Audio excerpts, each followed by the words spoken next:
লেখক অতীশ দত্ত চৌধুরীর দুঃস্বপ্ন। রাতের খাবার খেয়ে চলন্ত ট্রেনের দুলুনিতে কখন যে ঘুমিয়ে পড়েছি টের পাইনি। ঘুমের আর দোষ কি? সারাদিন যা ধকল গেছে। অফিস থেকে বেরোতে বেরোতে এমনিতেই দেরি হয়ে গেছিল। 7 দিন কলকাতায় থাকবো না। আগামী 7 দিন কার কি কাজ, সবাইকে পাখি পড়ার মতো বুঝিয়ে সুঝিয়ে খানিকটা নিশ্চিন্ত হয়ে যখন ওলা বুক করলাম, তখন দেখি 15 মিনিট লাগবে বলছে। আর 1 কাপ কফি খাবার মতো হাতে সময় আছে এখন। আমার পিয়ন মধু, ভালো না মধুসূদন, করিত কর্মা ছেলে, কি করে যে বুঝে যায় কখন আমার কি চাই। দেখি একটা প্লেটে করে 2টো গরম সিঙাড়া আর 1 কাপ কফি এনে দিয়ে গেল আমার টেবিলে। আরে বাহ, এ তো দেখছি মেঘনা চাইতেই বৃষ্টি। উফ, আর এই হয়েছে এক বৃষ্টি। আজ সকাল থেকে এক নাগাড়ে ঝিরঝির করে হয়েই চলেছে, থামার কোনো নামগন্ধ নেই। অফিসে এসি চলছে বলে টের পাওয়া যায়নি। মধুর ভেজা ছাতা দেখে বুঝলাম বাইরে বৃষ্টি হচ্ছে এখনো। মোবাইলে তাকিয়ে দেখি 15 মিনিট থেকে বাড়িয়ে 20 মিনিট ওয়েটিং দেখাচ্ছে ওলা। সর্বনাশ, শেষে কি ট্রেন মিস হয়ে যাবে? আরও একটু আগে থাকতে ওলা বুক করা উচিত ছিল। দেখি একবার ফোন করে কত দূরে আছে। ধুত্তুর, কানেক্টও হচ্ছে না ফোনটা। The number you have dialled is currently unavailable. এ তো আচ্ছা জ্বালা, কতবার রিডায়াল করব। হাত ব্যথা হয়ে গেল যে। ফোনটা টেবিলে রেখে এবার স্পিকার ফোনে ডায়াল করলাম। হ্যাঁ, এই তো রিং হচ্ছে এখন। हेलो हेलो भाई साहब, आप कहाँ है? ज़्यादा दूर नहीं, अजंता सिनेमा के पास, पर यहाँ रास्ता पूरा जाम है, पानी जम गया। पुलिस कहाँ चल गया पता नहीं, पूरा ट्रैफिक जाम हो गया। ठीक है, आप वही रोकिए, मैं रिक्स लेके पहुँचता हूँ। আবার সেই সব জানতা অসময়ের ত্রাতা মধুসূদন। আমি কিছু বলার আগে দেখি একটা রিক্সাকে দাঁড় করিয়ে আমার ট্রলি ব্যাগ আর ব্রিফকেস হাতে নিয়ে গেটের সামনে দাঁড়িয়ে। উঠুন স্যার, আমি সাইকেল নিয়ে অজন্তা সিনেমার ওখানে যাচ্ছি। আমার রিক্সা পৌঁছানোর আগেই মধু সেখানে গিয়ে উপস্থিত। ছাতা ধরে আমাকে তুলে দিল ওলাতে। সাবধানে যাবেন স্যার। হ্যাঁ ঠিক আছে মধু, এই টাকা কটা রাখো, তোমার মেয়ের জন্য কিছু কিনে দিও। গাড়ি ঘুরিয়ে নিল ওলা ড্রাইভার। अब जोर से चलाइए भाई साहब, जल्दी पहुंचना है हावड़ा स्टेशन। कौन सा ट्रेन? मुंबई मेल, 8 बजे है ना, आराम से पहुंच जाएगा। বৃষ্টির তো বিরাম নেই, আরাম আর পাচ্ছি কই। ঠাকুর ঠাকুর করে এখন ট্রেনটা পেলে হয়। हावड़ा से मुंबई के और जाने वाली 12810 up Howrah Mumbai express 21 number platform पर खड़ी है। হাতে আর মাত্র 5 মিনিট। এক হাতে ট্রলি ব্যাগ আর এক হাতে ব্রিফকেস নিয়ে দৌড়াতে লাগলাম প্রাণপণে। দৌড়াতে দৌড়াতে ট্রেনের পাদানিতে সবে মাত্র পা রেখেছি আর তক্ষুনি ট্রেনটা চলতে শুরু করে দিল। উফ, কপাল জোরে আজ ট্রেনটা ধরতে পেরেছি। আর একটু হলেই coach number B2, birth number 22। যাক, আপার বার্থ পড়েছে, আমার পছন্দের বার্থ। ট্রলি ব্যাগটা লোয়ার বার্থের তলায় চেন তালা লাগিয়ে চেন কা শ্বাস নিলাম। বাবাই সরে এসো, আঙ্কেলের গায়ে পা লাগছে তো। লক্ষ্য করে দেখি নিচের বার্থে একটা বাঙালি ফ্যামিলি আর তাদের দুষ্টু ছেলে বাবাই। আরে না না, কিছু লাগেনি, এই তো তালা লাগানো হয়ে গেছে আমার। দেরি না করে উঠে পড়লাম আপার বার্থে। চাদরটা টান টান করে পেতে বুকের তলায় বালিশ দিয়ে উপুর হয়ে শুয়ে গতকালের কেনা গল্পের বইটা পড়তে শুরু করে দিলাম। শারদীয়া আনন্দমেলা। নিচের বার্থে বাঙালি ফ্যামিলির বাচ্চা ছেলেটি দুরন্তপনা করেই চলেছে ট্রেনে উঠে থেকে। সিঁড়ি দিয়ে ব্যাংকে উঠছে আর নামছে। আর এদিকে আমার ঠিক উল্টো দিকের আপার বার্থে এক মারোয়ারি ফোনে বকবক করেই চলেছে পান পরাগ চিবোতে চিবোতে। ভাও কিতনা और ডিসকাউন্ট, কই গুঞ্জাইশ। ভাবলাম একবার বলি, আমার গুঞ্জারিশ দয়া করে যদি একটু আস্তে কথা বলেন তাহলে আমি শান্তিতে গল্পের বইটা একটু পড়তে পারি। ডিনার কা order, veg non veg, chicken biryani, fried rice, আন্ডা কারি। সাব ডিনার কা অর্ডার। মশগুল হয়েছিলাম গল্পের বইয়ে। প্যান্ট্রি কারের বয়ের ডাকে হুঁশ ফিরল। নেহি চাহিয়ে। শান্তিপুরে অশান্তি গল্পটার 4 পাতার বেশি পড়তে পারলাম না এদের জ্বালায়। ধুর, খেয়ে দিয়ে শুয়ে পড়ি বরং। নেমে পড়লাম আপার বার্থ থেকে। হাত মুখ ধুয়ে এসে নিচের বার্থে বসে খাবারের প্যাকেটটা খুললাম। ওয়াও, চিলি চিকেন আর পরোটা দিয়েছে। মুখে দিয়ে দেখলাম একটু। উফ, চিকেনটা ব্যাপক বানিয়েছে গিন্নি। কাকু, ও কাকু, তোমার আনন্দ মেলাটা একটু নেব? এ কি মামার বাড়ির আবদার নাকি? সবে মাত্র গতকাল কিনেছি, শান্তিপুরে নয়, এ তো দেখছি খড়গপুরে অশান্তি। ট্রেন দাঁড়িয়ে রয়েছে খড়গপুরে। ভাবছিলাম খেয়ে দিয়ে উঠে শুয়ে শুয়ে গল্পটা পড়া শেষ করব। দিল 12টা বাজিয়ে। না, 12টা যদিও বাজেনি, সবে রাত 10টা 20। বাবাই ওরম করে না, কাকু বইটা পড়ছেন তো। কাকু তো পড়ছে না, খাচ্ছে তো। আহা ঠিক আছে বৌদি, নিক না বইটা, আমি কাল পড়বক্ষণ। থ্যাংক ইউ কাকু। লাফ দিয়ে আমার বার্থে উঠে গেল বইটা পেরে আনতে। আমিও হাত মুখ ধুয়ে উঠে পড়লাম আমার বার্থে। টিটির টিকির দেখা নেই, সারা সন্ধে কোথায় যে থাকে কে জানে। যেই একটু তন্দ্রা লাগবে ঠিক তক্ষুনি টিকিট বলে ঠেলে তুলবে। সবাই কম্বল পেয়েছে কিনা চেক করছে ট্রেনের অ্যাটেন্ডেন্ট। भाई साहब एसी थोड़ा कम कर सकते हैं क्या? अपर बर्थ है ना, कान में ठंड लग रहा है। ठीक है साहब, देखता हूँ। শুয়ে পড়লাম কম্বল মুড়ি দিয়ে। বিলাসপুর পৌঁছাবে সকাল 7টা নাগাদ। কোনো বিলাসিতা করতে আমার এই ট্রেন যাত্রা নয়, নিতান্তই দায়ে পড়ে। অফিসের কিছু কাজ আছে বিলাসপুরে, একটা প্রজেক্ট চলছে, তার তদারকির জন্যই যাওয়া। নইলে এই ঝড় জল মাথায় করে কে আর ঘর ছেড়ে বেরোতে চায়? ট্রেনের দুলুনিতে কখন যে ঘুমিয়ে পড়েছি টের পাইনি। হঠাৎ একটা ঝাঁকুনি দিয়ে ট্রেনটা কোথায় যেন থেমে গেল। ধড়মড় করে উঠতে গিয়ে মাথায় ঠোকা খেলাম ট্রেনের ছাদে। মস্তকে আঘাত নাকি যাত্রা শুভ। নিকুচি করেছে শুভর, টনটন করছে মাথাটা। একটু জলঝাপটা দিতে পারলে ভালো হতো। নেমে এলাম ওপর থেকে, বেসিন থেকে জল নিয়ে অল্প করে মাথায় ঝাপটা দিলাম। সবাই দেখছি ঘুমিয়ে কাদা। ট্রেন নট নড়নচড়ন, একটু প্রাকৃতিক হাওয়া পেলে ভালো লাগতো। খুলে দিলাম লোহার দরজাটা। গুড়ি গুড়ি বৃষ্টির সাথে দমকা ঠান্ডা বাতাস এসে আছড়ে পড়লো গায়ে। উঁকি মেরে দেখি দুটি স্টেশনের মাঝখানে কোথাও দাঁড়িয়ে রয়েছে মুম্বাই মেল। কোথাও কিচ্ছু দেখা যাচ্ছে না, চারিদিকে ঘন কালো অন্ধকার। কোলা ব্যাঙের একটানা ডাক শোনা যাচ্ছে। ড্রাইভার সাহেব পো পো পো করে 3বার হর্ন বাজিয়ে ক্লান্ত হয়ে গেছেন বোধহয়। সামনে রক্তচক্ষু দেখাচ্ছে লাল সিগন্যাল। একটা লোক দেখি লণ্ঠনের মতো কি একটা হাতে নিয়ে এদিকেই হেঁটে আসছে রেল লাইনের পাশ দিয়ে। क्या हुआ भाई साहब? আগে অ্যাক্সিডেন্ট হুয়া সাহাব, সুইসাইড কেস। ঘড়িতে তখন বাজে রাত 2টো। ভারী বুটের আওয়াজ তুলে 3টে বন্দুকধারী পুলিশ টহল দিতে দিতে অন্য কামরা থেকে আমাদের কামরায় এসে হাজির। দরওয়াজা কিউ খুলা হে, বন্ধ কিজিয়ে। বাধ্য ছেলের মতো দরজা বন্ধ করে ফিরে গেলাম নিজের বার্থে। মাঝরাতে ঘুম ভেঙে গেলে এই এক মুশকিল, সহজে আর ঘুম আসতে চায় না। কে সুইসাইড করলো, ছেলে না মেয়ে? কত বয়স? কেনই বা সুইসাইড করলো? মাথায় ঘুরপাক খেতে লাগলো হাজার চিন্তা। যত সব কাপুরুষ। মহিলাও হতে পারে, যাগ্গে মরু গিয়ে, আমার আর কি। মাঝখান থেকে আমার ঘুমটা নষ্ট করালো। প্রায় মিনিট 45 পর একটা হ্যাচকা দিয়ে নড়ে উঠলো ট্রেনটা। আস্তে আস্তে এবার চলতেও শুরু করলো। আমিও কম্বলটা টেনে নিলাম গায়ের ওপর। রাত জেগে একটু ঘুমিয়ে পড়েছিলাম ভোরের দিকে। চায়ে চায়ে গরম। ঘুম ভেঙে গেল চাওয়ালার হাঁক ডাকে। ফুলে উঠেছে মাথার মাঝখানটা, দপদপ করছে এখনো। এক চায় দিজিয়ে, ইধার ইধার উপার মে। কাহা তাক পৌঁছা ভাই সাব? বিলাসপুর আনে ওয়ালি। ও এসে গেছি তাহলে। প্রায় ঘন্টাখানেক লেট চলছে। ঘড়িতে 8টা 15। বিলাসপুর আসছে নাকি ট্রেন বিলাসপুর পৌঁছাচ্ছে? 8 সকালে এই বিতর্কে না জড়ানোই ভালো। পেস্ট ব্রাশ বের করে ওয়াশরুমে গিয়ে ভালো করে ফ্রেশ হয়ে বেরোতেই দেখি ট্রেন ঢুকে গেছে বিলাসপুর স্টেশনে। আমার সাইড সুপারভাইজার জয়দেব ছাতা মাথায় করে জানলা দিয়ে উকি দিচ্ছে কামরায়।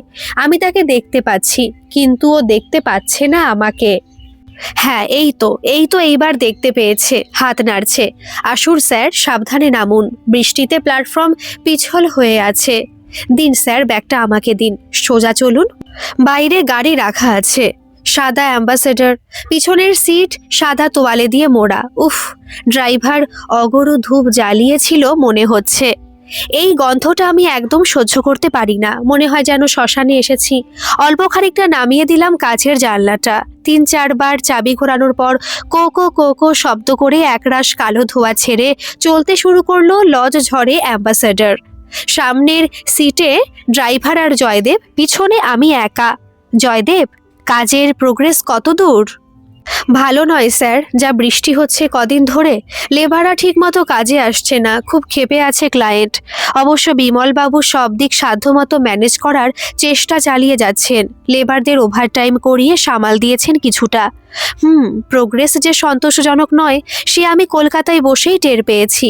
নইলে জরুরি তলব করে আমাকে কি আর এমনি এমনি এখানে ডেকে পাঠিয়েছে? বিমল আমার প্রজেক্ট ম্যানেজার, যেমন উচ্চশিক্ষিত তেমনি ম্যান পাওয়ার ইউটিলাইজেশনে সুদক্ষ। বয়সে জয়দেবের থেকে অনেক ছোট, প্রায় বছর 15 ছোট। বিমল যদিও জয়দেবের বস, তবে এদের মধ্যে বোঝাপড়া ভালো। জয়দেব পুরনো কর্মী হলেও সিনিয়রিটি কমপ্লেক্স নেই, দিব্যি মানিয়ে নিয়েছে নতুন বসকে। বৃষ্টিটা আবার ঝেপে এলো, তার সঙ্গে ঝোড়ো হাওয়া, শীত শীত লাগছে একটু। গাড়ির একটা ওয়াইপার আবার কাজ করছে না। ভাই সাব, कुछ तो ठीक से दिखाई नहीं दे रहा। थोड़ी देर के लिए गाड़ी साइड कर लीजिए। अरे नहीं साहब, कुछ হবে না, हम आपको सही सलामत पहुंचा देंगे। জয়দেব, আর কদ্দূর তোমার হোটেল?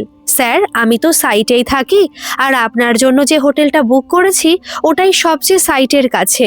আপনার যাতায়াতে সুবিধা হবে, যদিও জায়গাটা একটু নির্জন, তবে সাইটের কাছে বলেই। আসুন স্যার, হোটেলে পৌঁছে গেছি। এখান থেকে সাইট আর মাত্র 4 কিলোমিটার। হোটেলের সার্ভিস বয় এসে আমার ট্রলি ব্যাগ আর ব্রিফকেস ভেতরে নিয়ে গেল। হোটেলটা মন্দ নয়, তবে বহু পুরনো হোটেল, সম্ভবত বিলাসপুরের প্রথম হোটেল। হোটেল মনোরমা, 4 তলা বিল্ডিং। সামনে গাড়ি বারান্দা, রিসেপশনে একটা বড় সোফা, একটা টি টেবিল, দেওয়ালে এক ভদ্রমহিলার ছবি, তাতে রজনীগন্ধা ফুলের মালা দেওয়া। ফুলের সুগন্ধে ম ম করছে হোটেলের রিসেপশন। সম্ভবত ইনি হোটেলের মালকিন মনোরমা। বয়সকালে অপরূপ সুন্দরী ছিলেন, ছবি দেখে সেটা বেশ বোঝা যাচ্ছে। ওনার ছবির নিচে দেওয়ালে 4-4টে দেওয়াল ঘড়ি, জানান দিচ্ছে আমেরিকা, জাপান, জার্মান আর ইন্ডিয়ার সময়। বাড়তি 3টে ঘড়ি কিসের জন্য লাগিয়েছে জিজ্ঞেস করতে হবে। আসুন স্যার, ঘরটা দেখে নিন ঠিক আছে কিনা। 3 তলায় কর্নার রুম, পূব দক্ষিণ খোলা, দুদিকে 2টো ব্যালকনি, বিশাল পালঙ্ক, জমিদার বাড়ির মতো। বড় বড় কাচের পাল্লা দেওয়া জানালা, জানলায় ভারী পর্দা, পেলমের থেকে ঝুলছে মাটি পর্যন্ত। একটা শ্বেত পাথরের গোল টেবিল, তার দুদিকে 2টো গদি আটা চেয়ার মুখোমুখি রাখা। বাথরুমে বিশাল বাথটাব, সেগুন কাঠের ড্রেসিং টেবিলে বাটালির সূক্ষ্ম সূক্ষ্ম কাজ। আয়নাটা বহু পুরনো, মনে হয় বেলজিয়াম থেকে আনানো। পাড়া উঠে গেছে কয়েক জায়গায়। স্যার, ঘর পছন্দ হয়েছে? হ্যাঁ হ্যাঁ জয়দেব, তোমার চয়েস আছে বলতে হয়। বেশ ভালো একটা হোটেল বের করেছো খুঁজে খুঁজে। হে হে স্যার, অনেক বছর তো হয়ে গেল কোম্পানিতে। আপনার কি পছন্দ সে তো আমার অজানা নয়। তাহলে চলুন স্যার, একবার নিচে যেতে হবে, নাম ঠিকানা এন্ট্রি করতে হবে খাতায়। হ্যাঁ চলো। খাতায় লিখে দিলাম নামধাম, আইডি প্রুফ দেখে নিয়ে চাবি ধরিয়ে দিয়ে ম্যানেজার, স্যার किसी चीज का जरूरत पड़े तो न्यू नंबर डायल कीजिएगा, नाश्ता उस्ता जो चाहिए मिल जाएगा। স্যার, আপনি তাহলে ফ্রেশ হয়ে নিন, গাড়ি আর ড্রাইভার রইল, আমি চলি। তুমি কিসে যাবে? বসো, আমি স্নান সেরে ব্রেকফাস্ট সেরে সাইটে যাব। না স্যার, আমি তো বাইক নিয়ে এসেছিলাম, ওই যে লক করে রাখা আছে। বাইকটা 1 মাসের জন্য ভাড়ায় নিয়েছি। আপনি আসুন আপনার সুবিধা মতো। আমি এগোই। শারদীয় আনন্দমেলা বইটা ট্রেনেই ফেলে এসেছি, আফসোস হচ্ছে খুব। বইটা এখানে থাকলে রাত্রে পড়তে পারতাম। মনটা একটু খচখচ করছে। আনন্দমেলা হারানোর সাথে সাথে আমার জীবন থেকে আনন্দ হারিয়ে যাবে না তো? এত সুন্দর বাথটাব, কিন্তু গা ডুবিয়ে বসে থাকার সময় নেই। ক্লায়েন্ট পেমেন্ট নিয়ে কোনো গা করছে না। শেষে আমাকে ডুবিয়ে মারার তালে আছে দেনার দায়ে। Hello, room service, 2 piece bread, butter, omelette আর এগ কফি, জলদি প্লিজ। ব্রেকফাস্টের অর্ডার দিয়ে শাওয়ারের কল খুলে দিলাম। ঠান্ডা গরম জল মিক্স করে স্নান সেরে নিয়ে দাড়ি কামিয়ে আফটার শেভ মেখে স্কাই কালারের শার্ট আর ব্ল্যাক কালারের প্যান্ট পরে তৈরি হচ্ছি। পিপি ডোরবেলের আওয়াজ, কাম ইন। ব্রেকফাস্ট এসে গেছে, সঙ্গে নিউজ পেপার। খবরের কাগজ পড়তে পড়তে খাওয়া শুরু করেছি। এমন সময় দেখি মোবাইল বাজছে আমার। হ্যাঁ জয়দেব, বলো। স্যার, আপনি কি বেরিয়ে পড়েছেন? না, এই জাস্ট বেরোবো ব্রেকফাস্ট সেরে। একটু তাড়াতাড়ি আসুন স্যার, একটা বিরাট সমস্যা হয়েছে। কি হয়েছে? যত তাড়াতাড়ি পারেন চলে আসুন স্যার। বিমলবাবুর মারাত্মক অ্যাক্সিডেন্ট হয়েছে। হ্যাঁ, সে কি করে, কখন হলো? এই একটু আগে হয়েছে। আপনি আর দেরি করবেন না স্যার, তাড়াতাড়ি আসুন, আমি রাখছি। কোনো মতে গলাধকরণ করে ব্রিফকেস নিয়ে বেরিয়ে পড়লাম। ড্রাইভার, সাইড চালিয়ে জলদি। বিমলের হঠাৎ কি করে কি হলো? খুব এফিশিয়েন্ট ছেলে 1.5 বছর হলো আমার এখানে কাজ করছে, এর মধ্যে একদিনও কামাই নেই। সাইড জবের জন্য একেবারে। মাস 7 আগে বিয়ে করেছে, ওই সময় মাত্র কয়েকদিন ছুটি নিয়েছিল। গিয়েছিলাম ওর বিয়েতে। লাভ ম্যারেজ, লাভপুরে, শ্বশুর বাড়ি। বিয়ের পর ওর প্রমোশন হলো, স্যালারি বাড়লো, সবই ঠিক ছিল। ওর হঠাৎ এরকম হলো কি করে? দেখি জয়দেবকে একবার কল করে। হ্যালো, ফোনে শুনতে পাচ্ছি অ্যাম্বুলেন্সের সাইরেন। হ্যালো জয়দেব, হ্যাঁ আমি বেরিয়ে পড়েছি, তুমি সাইটে আছো তো? স্যার আমি অ্যাম্বুলেন্সে বিমল বাবুকে নিয়ে হসপিটালে যাচ্ছি, আপনি ওখানে চলে আসুন। ড্রাইভারকে বলুন ও চেনে government hospital. Okay, don't worry, আমি আসছি। ড্রাইভার গাড়ি ঘুমা লিজিয়ে, গভর্নমেন্ট হসপিটাল জানা হে। জি সাব। হাসপাতালে পৌঁছে গাড়ি সোজা নিয়ে গিয়ে দাঁড় করালাম এমার্জেন্সি ওয়ার্ডের সামনে। জয়দেবের ফোন দেখে রিং হয়ে যাচ্ছে। ওর আবার কি হলো? ফোন ধরে না কেন? লম্বা করিডোর, স্ট্রেচারে করে পেশেন্ট বয়ে নিয়ে যাচ্ছে ওয়ার্ড বয়।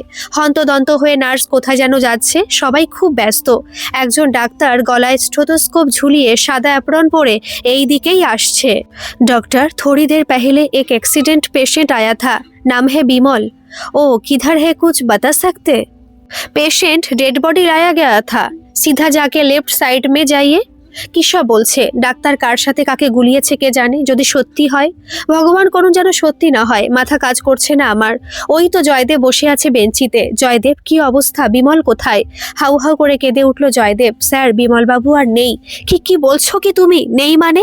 নিউ কনস্ট্রাকশনের স্ট্রাকচারের 50 ফুট ওপর থেকে পা ফসকে মাটিতে আছড়ে পড়ে গেছেন বিমল বাবু। মাথা ফেটে চৌচির, ঘিলু বেরিয়ে গেছে। হাসপাতালে পৌঁছানোর আগে রাস্তাতেই সব শেষ। এরা পুলিশে খবর দিয়েছে, এখনই পুলিশ আসছে জিজ্ঞাসাবাদ করতে। পোস্টমর্টেম করা হবে। আমার দুটো পা থরথর করে কেঁপে উঠল, পায়ে কোনো জোর পাচ্ছি না, চোখে অন্ধকার দেখছি। মাথা চেপে বসে পড়লাম বেঞ্চিটায়। কি জবাব দেব বিমলের বউ সঞ্চারীকে? ফুলের মতো নিষ্পাপ মুখখানি, মাত্র কয়েক মাস আগে ভালোবাসা করে বিয়ে করেছে। ওদের কত রঙিন স্বপ্ন, সব যে ভেঙে চুরমার হয়ে গেল। ভীষণ অসহায় লাগছে আমার। Are you mister Atish Dutta Chowdhury? Police ইন্সপেক্টরের গুরু গম্ভীর কণ্ঠস্বর। ইয়েস স্যার, আমি জয়ন্ত ব্যানার্জি, লোকাল থানার অফিসার ইনচার্জ। আসুন মিস্টার চৌধুরী, আমাদের সঙ্গে আপনাকে একবার থানায় যেতে হবে। এই যে মিস্টার জয়দেব, আপনাকেও আসতে হবে। বিলাসপুরে বাঙালি পুলিশ ইন্সপেক্টর দেখে একটু ভরসা পেলাম। স্যার থানায় কেন? সেটা থানায় গিয়ে জানতে পারবেন। কিন্তু স্যার এখন কি করে যাই? বডি পড়ে আছে এখানে। বডি নিয়ে কেউ পালাবে না, পুলিশ পাহারায় থাকবে। 4 ঘন্টার আগে ডেথ সার্টিফিকেট দেবে না, তারপর পোস্টমর্টেম হবে। বডি পেতে সন্ধে হয়ে যাবে। আপনি আসুন থানায়। ঠিক আছে স্যার, চলুন। জয়দেব তুমি কলকাতা অফিসে এক্ষুনি ফোন করে বলো কেউ যেন বিমলের বাড়িতে খবর দেয়। ওদের বাড়ির লোক যত তাড়াতাড়ি সম্ভব যেন বিলাসপুরে চলে আসে। আর একটা ফোন করো রায়বাবুকে। না থাক, তুমি না, ওনাকে আমি কল করছি। উকিল মানুষ তো, তুমি করলে ফোন নাও ধরতে পারে। ক্রিং ক্রিং। বলো চৌধুরী, কি খবর? হঠাৎ অধমকে স্মরণ করার কারণ? ডিভোর্স কেস কিন্তু আমি আজকাল আর নিচ্ছি না। ধুর, কিসের ডিভোর্স? তোমাদের উকিলদের এই এক দোষ, বড্ড বেশি কথা বলো। কি করব ভাইয়া, কথা বেঁচেই তো খাই, আর খাই বলেই বেঁচে আছি। হা হা, ছাড়ো সব কথা। আমি এখন বিলাসপুরে আছি, তুমি আজ রাতে বিলাসপুর রওনা দাও, ভীষণ আর্জেন্ট। কি ব্যাপার, এত আর্জেন্ট? তোমার নামে কি ওয়ারেন্ট বেরিয়েছে নাকি? ধরে নাও সেই রকমই। তুমি আসছো তো? নিশ্চিন্তে হোটেলে গিয়ে ঘুমাও, আমি সকালে গিয়ে ডেকে তুলবো। বাই। মিস্টার চৌধুরী, আপনি তো গাড়ি এনেছেন, ড্রাইভারকে বলুন আমাদের জিপটাকে ফলো করতে। পুলিশের গাড়ি অপরাধীর পিছনে তাড়া করে, আর আমরা এখন পুলিশের গাড়ির পিছনে তাড়া করে চলেছি। সেই অর্থে আমরা নিরপরাধ। এটা ভেবে মনকে সান্ত্বনা দিচ্ছি ঠিকই, কিন্তু কথায় বলে না, পুলিশে ছুলে 18 ঘা। আজ যে কি আছে কপালে কে জানে। আর একেই বলে বোধ হয় মরার ওপর খাড়ার ঘা। বসুন মিস্টার চৌধুরী, চা খাবেন তো? রামলাল 3 চা এলাও। হ্যাঁ বলুন, আপনার কোম্পানিতে কতদিন কাজ করছিলেন বিমল বাবু? কি পোস্টে ছিলেন? বিলাসপুরে উনি কতদিন ধরে ছিলেন? বলছি স্যার, বিমল আমাদের কোম্পানিতে গত 1.5 বছর ধরে কাজ করছিল। ও ছিল আমাদের প্রজেক্ট ম্যানেজার। গত 1 মাস যাবত একটা ভাড়া বাড়িতে থাকতো এই বিলাসপুরে। ওনার মেডিক্লেম, এলআইসি এসব করা আছে? হ্যাঁ স্যার আছে। আমাদের কোম্পানি তার প্রিমিয়াম দেয়। এলআইসি এই ক্ষতিপূরণ অবশ্যই দেবে। সে তো এলআইসি যা দেবার দেবে, আপনি কি দেবেন? একজন মালিক হয়ে আপনার দায়িত্ব অনেক। বিমল বাবু তো আপনার কাজ করতে গিয়ে মারা গেছেন, তার দায়িত্ব আপনি এড়াতে পারেন না। বলুন স্যার, আমাকে কি করতে হবে? আমি তো রয়েছি, পালিয়ে যাইনি। পালিয়ে আর যাবেন কোথায়? মোল্লার দৌড় ওই মসজিদ পর্যন্ত, আর চৌধুরীর দৌড় বেহালা পর্যন্ত, সব জানা আছে আমার। আগে পোস্টমর্টেম রিপোর্ট দেখি, সাইটটা দেখি, যদি দেখা যায় আপনার গাফিলতি ছিল, তখন কিন্তু ওকালতি করেও আপনার রায়বাবু কিচ্ছুটি করতে পারবেন না। বাপরে, কি সাংঘাতিক কান! ফোনের সব কথা শুনে ফেলেছে। এমনকি আমার বাড়ি বেহালায় সেই খবরটাও পেয়ে গেছে। মিস্টার জয়দেব, আপনি বোধহয় সেই ব্যক্তি যিনি বিমলবাবুকে জীবিত অবস্থায় শেষবারের মতো দেখেছিলেন। কি ঠিক বললাম? আজ্ঞে হ্যাঁ স্যার, আমি বিমলবাবুকে সঙ্গে নিয়ে অ্যাম্বুলেন্সে আসছিলাম। রাস্তাতেই। চুপ করুন, এটা সরকারি দপ্তর, এখানে কান্নাকাটি করবেন না। যখন দুর্ঘটনাটি ঘটে সেই সময় আপনি ঠিক কোথায় ছিলেন? ক্রিং ক্রিং। Hello inspector Jayant Banerjee speaking. Sir, मैं उमेश बोल रहा हूँ। जहाँ पर बिमल जी गिर गए थे उस जगह हम लोग घेर रखा है। जमीन पर दागी दिया है और खून का सैंपल लेबोरेटरी में भेज दिया। बहुत खूब, वेल डन उमेश। तुम वही रुको, हम लोग पहुँच रहा हूँ। Driver zip নিকালো। Mister Chowdhury, Joydeb, আসুন আমার সাথে। গাড়িটা এখানেই থাক, আপনারা দুজনে জিপের পিছনে উঠুন। পুলিশের জিপে ওঠাই প্রথমবার, ভীষণ ভয় হচ্ছে, হাত পা কাঁপছে আমার, শরীর দিয়ে দরদর করে ঘাম গড়াচ্ছে, ঠোঁট শুকিয়ে যাচ্ছে। একটু খাবার জল পাওয়া যাবে? কিছু উচ্চবাচ্য করলেন না জয়ন্তবাবু, মোবাইলে কার সঙ্গে কথা বলেই চলেছেন। জিপ এসে থামলো সাইটের সামনে। ফোনে কথা বলতে বলতে জিপ থেকে নেমে পড়েছেন জয়ন্তবাবু। হাত দেখিয়ে আমাদের নামতে বললেন ইশারায়। কেউ একজন দৌড়ে এসে জয়ন্তবাবুকে সেলাম ঠুকলো। এই বোধহয় উমেশ। আইয়ে সাব, উস তরফ চলিয়ে, বিমল জি উধার গির গায়ে থে। মেঝেতে চাপ, রক্তের দাগ, জায়গাটা লাল ফিতে দিয়ে ঘিরে রেখেছে পুলিশ, মেঝেতে চক দিয়ে আঁকা। ঠিক যে জায়গাটায় এসে আছড়ে পড়েছিল বিমল, ওপরে তাকিয়ে স্ট্রাকচারে দেখলাম কোনো রেলিং দেওয়া নেই, যে কোনো লোক অসাবধানতা বশত পড়ে যেতেই পারে। জয়দেব বাবু, আপনি তখন কি করছিলেন? এই যে আপনাকে বলছি। হ্যাঁ স্যার, বলুন। কানে কথা যায় না? আপনি তখন কি করছিলেন? আজ্ঞে স্যার, আমি তখন ওই দেওয়ালের পিছনে টয়লেট করতে গেছিলাম। তারপর? তারপর স্যার, ওপর থেকে ভারী কিছু একটা পড়ার মতো জোরে আওয়াজ শুনে দৌড়ে আসি। এসে কি দেখলেন? এসে দেখলাম বিমলবাবু উপুর হয়ে মাটিতে পড়ে আছেন, রক্তে ভেসে যাচ্ছে, কোনো সার নেই, অজ্ঞান হয়ে গেছেন। ঘড়িতে তখন ঠিক কটা বাজে? স্যার, সেটা তো খেয়াল করিনি, 10:30 হবে বোধহয়। তারপর? তারপর আমি লোকজন ডেকে আনি, অ্যাম্বুলেন্সকে খবর দিয়ে স্যারকে ফোন করি। মিস্টার চৌধুরী, আপনার মোবাইলটা একবার দিন তো।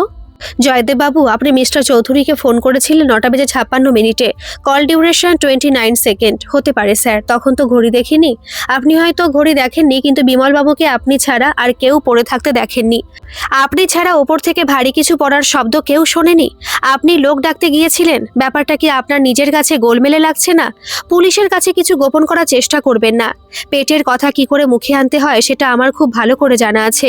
পরিষ্কার করে সবকিছু খুলে বলুন। उमेश, बाकी आदमी लोगों को बुलाओ जो लोग बिमल जी को देखा था एम्बुलेंस में उठाने से पहले।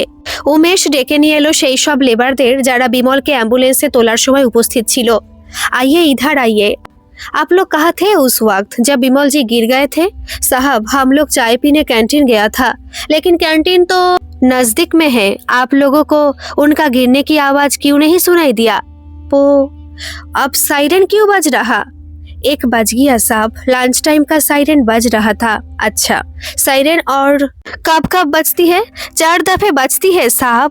सुबह 8 बजे जब फैक्ट्री का गेट खुलती है, फिर 10 बजे चाय का टाइम, दोपहर 1 बजे लंच के टाइम, और फिर 4 बजे छुट्टी का टाइम। आप समझ गया? इसका मतलब जब बिमल जी गिर पड़े उस वक्त भी साइरन बजी थी, और इसलिए उनका ऊपर से गिरने की आवाज आप लोग का कानों तक नहीं पहुंचा। बिमल जी का देहांत ठीक 10 बजे या उसकी थोड़ी देर बाद हुई। 10 बजे के पहले नहीं। आप लोग अब जा सकते। জয়দেব বাবু, আপনি 9:56 মিস্টার চৌধুরীকে অ্যাক্সিডেন্টের খবরটা জানিয়েছেন। আমার অঙ্ক কিন্তু মিলছে না। মিস্টার চৌধুরী, চলুন এবার একবার থানায় রাউন্ড দিয়ে হসপিটাল যাব। জিপে গিয়ে বসুন দুজনে। থানায় পৌঁছে জয়ন্তবাবু নিজের লাঞ্চ বক্স খুলে খেতে বসে গেছেন। আমারও খুব খিদে পাচ্ছে। সেই সকালে 2 পিস পাউরুটি খেয়ে বেলা 2টো পর্যন্ত রয়েছি। এক হাবিলদার এসে বলল, आप लोग खाना खाइएगा तो? जाइए, খানা খাকে আ যাইয়ে। জয়দেব, তুমি কিছু খাবে তো যাও, খেয়ে এসো। আমি কিছু খাবো না। না স্যার, আমিও কিছু খাবো না। ভেজা হাত রুমালে মুছতে মুছতে বেরিয়ে এলেন জয়ন্তবাবু। ড্রাইভার, গাড়ি নিকালো। আপনারা দুজনে জিপে উঠে পড়ুন, হসপিটাল যাব। আবার সে দম বন্ধ করা সরকারি হাসপাতালে প্রবেশ। সুস্থ মানুষেরও অসুস্থ হয়ে যাবার জোগাড়। খোঁজ নিয়ে জানা গেল পোস্টমর্টেম চলছে এখন। বাইরে অনেকক্ষণ অপেক্ষা করছি। এর মধ্যে দেখি অনেকগুলো মিসড কল। ফোনটা সাইলেন্ট করে রেখেছিলাম। কল ব্যাক করলাম পরিচিত নম্বরগুলো দেখে দেখে। আননোন নাম্বারগুলোতে কল ব্যাক করতে সাহস পেলাম না। যদি সঞ্চারী ফোন করে থাকে কি উত্তর দেব? ওগুলোর মধ্যে একটা আননোন নাম্বার থেকে দেখি 19টা মিসড কল। এটা নিশ্চয়ই সঞ্চারীর ফোন নাম্বার। এতবার ফোন করেছে, কল ব্যাক করা উচিত। ডায়াল করলাম, রিং হচ্ছে। হ্যালো, একটি মহিলা কণ্ঠ। মিস্টার চৌধুরী, এদিকে আসুন, কুইক। দেখি জয়ন্তবাবু ডাকছেন। জয়দেব, ফোনটা ধরো তো, কথা বলো। আমি আসছি এখনই। সাহেব কেন ডাকছেন দেখি? মিস্টার চৌধুরী, আপনার মনে পড়ছে? জয়দেববাবু তখন বলেছিলেন। উনি আওয়াজ শুনে দৌড়ে গিয়ে দেখেন বিমলবাবু উপর হয়ে অজ্ঞান অবস্থায় মেঝের ওপর পড়ে রয়েছেন। হ্যাঁ, জয়দেব তো তাই বলেছিল। পোস্টমর্টেম রিপোর্ট কিন্তু অন্য কথা বলছে। উনি মেঝেতে আছড়ে পড়ে অজ্ঞান হননি। অজ্ঞান অবস্থায় মেঝেতে পড়েছেন, মানে মেঝেতে পড়ার আগেই তিনি জ্ঞান হারিয়েছেন। এবার তো দেখছি আমার জ্ঞান হারানোর উপক্রম। আমি তো কিছুই বুঝতে পারছি না কি ঘটে চলেছে। এসবের মানে কি? বুঝতে পারলে না মিস্টার চৌধুরী? মানেটা তো জলের মতো পরিষ্কার। বিমল বাবুকে আগে অজ্ঞান করা হয়েছে, তারপর অপেক্ষা করা হয়েছে সাইরেন বাজার জন্য। যেই সাইরেন বেজেছে সেই মুহূর্তে ওনাকে ওপর থেকে ঠেলে ফেলে দেওয়া হয়েছে নিচে, যাতে ভারী কিছু ওপর থেকে পড়ার শব্দ কেউ শুনতে না পায়। টি টাইমে আশেপাশে কেউ থাকবে না, সবাই ক্যান্টিনে যাবে। ওপর থেকে ফেলে দেবার সময় কেউ দেখে ফেলার ভয় নেই। এটা কোনো অ্যাক্সিডেন্ট নয়, এটা একটা অত্যন্ত সুপরিকল্পিত মার্ডার। পাকড়ো পাকড়ো পাকড়ো হাবিলদার, জলদি! দেখি জয়দেব দৌড়াচ্ছে ঊর্ধ্বশ্বাসে। হাবিলদার তার পিছনে তাড়া করেছে লাঠি হাতে নিয়ে। কোমর থেকে রিভলভার বের করে শূন্যে ফায়ার করলেন জয়ন্তবাবু। পালাবার চেষ্টা করবেন না, গুলি চালাতে বাধ্য হব। Hands up, you are under arrest mister Joydev. হাবিলদার এসে হ্যান্ডকাপ পরিয়ে দিল জয়দেবের হাতে। টানতে টানতে জিপে নিয়ে গিয়ে তুলল। মিস্টার চৌধুরী, জিপে উঠে পড়ুন। জিপ চলতে লাগলো প্রচণ্ড স্পিডে। মাথা নিচু করে বসে আছে জয়দেব। কিছুক্ষণের মধ্যেই পৌঁছে গেলাম থানায়। জয়দেব বাবু, এবার বাকিটা আপনি বলবেন নাকি আমাকেই বলতে হবে? কেন খুন করলেন বিমল বাবুকে? স্যার, আমি খুন করিনি। গালে সপাটে এক চড়, কষের জায়গা কেটে গিয়ে রক্ত পড়ছে। আর একটু হলে চেয়ার থেকে ছিটকে পড়তো জয়দেব। আমাকে ক্ষমা করে দিন স্যার, বউ বাচ্চা নিয়ে মারা পড়ে যাব। ছেড়ে দেব তোকে? তুই ক্ষমা চাইবার যোগ্য। এবার আমিও কষি একটা চড় মারলাম। বল, কেন খুন করলি? কি করে অজ্ঞান করলি? সব খুলে বল, নয়তো আজ তোর ওপর 3rd ডিগ্রি চালাবো।